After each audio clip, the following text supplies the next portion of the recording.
شلونكم؟ شاخباركم؟ رجعت وياكم بفيديو جديد. اليوم حبيت احكي لكم عن هذا. كنت دا اسوق من الخط السريع، كنت راجع على البيت، فشفت هذا بنص الشارع، عفته اول شي، بعدين تعرفون خط سريع، فحبيت انه ارجع له، فرجعت مديت ايدي مثل ما جاي ذا مد ايدي هسه، لقيته واقف ما يسوي شي، بس الظاهر مثل ما جاي تشوفون راسه من هنا مضروب، ورجليناته متعور، وما اذا شفتوا وياته متعور. فجبته للبيت، شربته مي، وكلته ثوم، فمثل ما جاي تشوفوه هسه بلش دا يصحصح شوية شوية، ما شاء الله كلش حلو.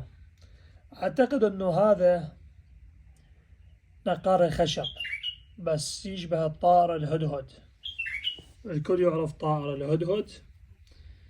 اللهم صل على محمد، شوف لونه خبر، هو نقار الخشب اعتقد.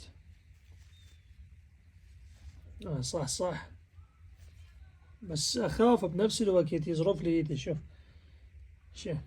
لازم ما اقدر افكه، ايده يعني احاول اجيب له فد عوده او يعني غصن مال الشجرة، يخلي له اياه هنا حتى يعني يوقف عليه يعدل نفسه، يعني رجليناته ما احب اشوفه هيجي عاصرهن. هاي هسه زين رجليناته، شكله راح يقمص، راح يطفر، بس الحمد لله صح. الثوم كله زين، كان تعبان جدا، كان مثل قاعد يسلمها، بس السهيات الحمد لله صح شوية أحسن. وعوفه من الباكر. بعد شوية أشوف راح أسوي يعني بحث وأشوف إيش ياكل هذا.